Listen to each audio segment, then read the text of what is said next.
Hi, I'm Jenna Reimer. I'm a PhD candidate in the School of Natural Resources and Environment at the University of Florida. And I'm also a student in Dr. Ashley Smith's Coastal Biogeochemistry Lab here in Homestead, Florida at the UF IFAS Tropical Research and Education Center.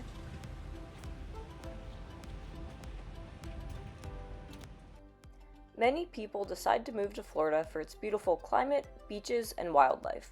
But as more people move here, more infrastructure and development is needed to keep pace with the expanding population.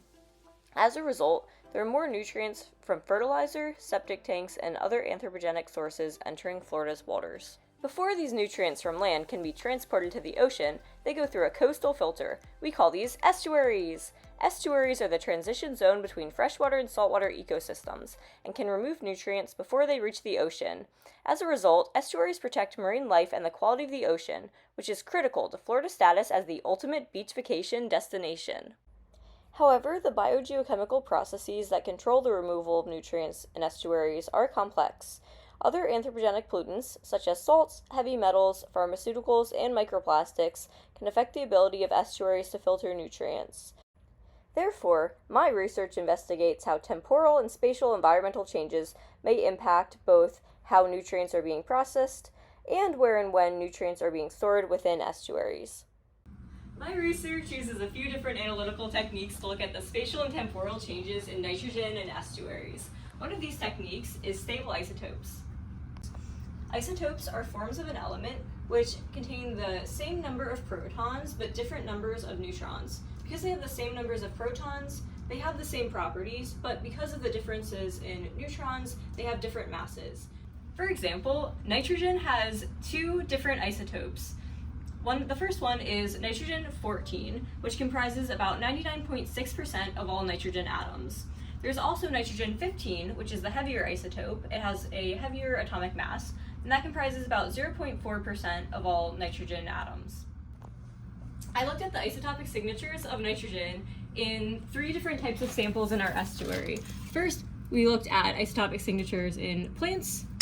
We also looked at isotopic signatures in sediments. And we looked at the isotopic signatures of particulate organic matter, which we collected on filters. And despite being in South Florida, we still have a lot of opportunities to collaborate with labs on main campus. And so I would like to thank the UF Stable Isotope Facility in the Department of Geology for help with analyzing and processing my samples for Delta 15N and Delta 13C. We conducted a study which measured Delta 15N and Delta 13C signatures at 6 sites, going from the head of the estuary at this MW site, this light-colored blue site, downstream through the estuary to the mouth of the estuary at this darker-colored GR site.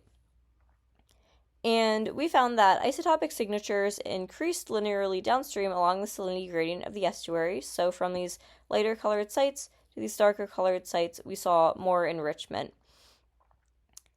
And the most enriched samples were the furthest downstream at the mouth of the estuary. However, we predicted that the most enriched isotopes would actually be measured at the head of the estuary at these lighter-colored sites, since inflow from the surrounding watershed enters the estuary at that point. Therefore, our findings revealed the importance of considering alternate sources of carbon and nitrogen beyond direct anthropogenic inputs from upstream. My other dissertation research examines how changes in environmental variables can cause temporal and spatial changes in nitrogen cycling. I quantify nitrogen pathways that remove nitrogen, such as denitrification, pathways which create bioavailable nitrogen, such as nitrogen fixation, and pathways which recycle nitrogen, such as dissimilatory nitrate reduction to ammonium.